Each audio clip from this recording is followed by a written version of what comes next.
संघर्ष ही जीवन। जो मुस्कुरा रहा है उसे दर्द ने पाला होगा, जो चल रहा है उसके पाँव में छाला होगा। बिना संघर्ष के इंसान चमक नहीं सकता, जो जलेगा उसके दिए में उजाला होगा। संघर्ष क्यों बचे संघर्ष से? संघर्ष ही तो जीवन की आत्मा है। जितना कठिन संघर्ष होगा उतनी ही शानदार जीत होगी। एक बार एक किसान भगवान से बहुत ही नाराज हो गया। किसान बहुत मेहनती था, बहुत मेहनत से वह खेतों में अनाज उगाता, उसकी देखभाल करता, पर अक्सर उसकी फसल खराब हो जाती। कभी सूखा पड़ जाता, कभी बाढ़ आ जाती, कभी तेज धूप, कभी आंधी, कोई ना कोई कारण बन ही जाता, उसकी फसल खराब हो ही जाती। एक दिन वह किसान गुस्से में आसमान की ओर देखकर भगवान से कहा, हे ईश्वर, आपको लोग सर्वज्ञाता मानते हैं कि आप सब कुछ जानते हैं, कहते हैं कि आपकी इच्छा के बिना एक पत्ता तक नहीं हिलता। मुझे तो लगता है कि आप छोटी सी छोटी बात भी नहीं जानते हैं। आपको तो यह भी नहीं पता कि खेती बाड़ी कैसे करते हैं। अगर आप जानते होते तो हर समय जो बाढ़, आंधी और तूफान आते हैं वे कभी नहीं आते।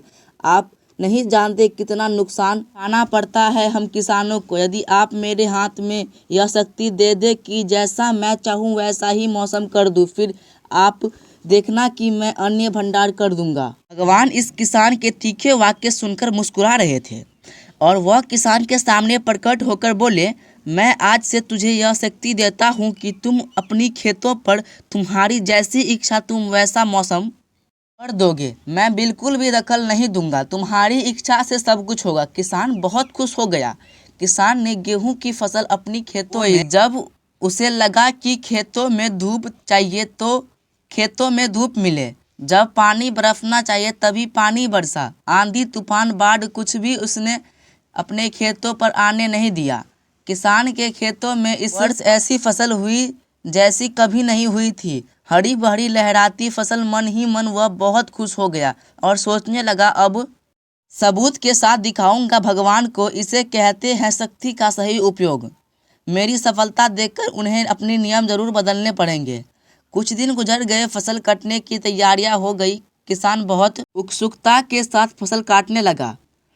जैसे ही उसकी नजर गेहूं की बालियों पर गया तो उसने सिर पटक पटक कर वह रोने और चिल्लाने लगा। गेहूं की एक भी बाली के अंदर गेहूं का दाना नहीं था, सारी बालियां के अंदर खाली था। किसान बहुत दुखी हो गया।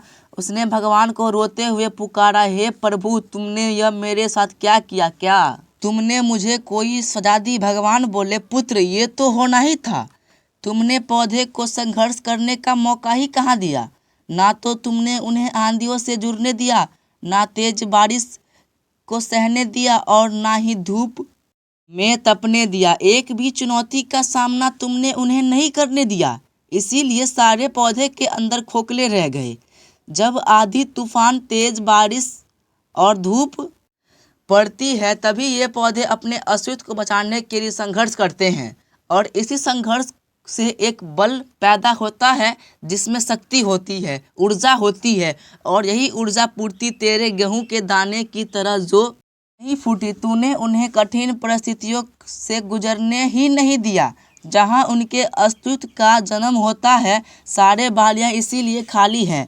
इसके एक भी गेहूं का दाना इसलिए नहीं है क्योंकि तुमने अपने पौधे संघर्ष कराया ही नहीं। याद रखने, स्वर्ग में स्वर्णीय आभा तभी आती है जब वह आग, तपने, गलने और हथौड़े से पीटने जैसे संघर्ष से गुजरता है। कोयला का टुकड़ा हीरा तभी बनता है जब वह उच्च दाब और उच्च ताप की मुश्किल परिस्थितियों से गुजरता है। इसी तरह यदि हमारी जिंदगी में कोई संघर्ष ही ना हो, कोई चुनौती ही ना हो, तो हम भी गेहूं की बालियां की तरह खोखले रह जाएंगे। कोई अस्तित्व ही नहीं होगा हमारा।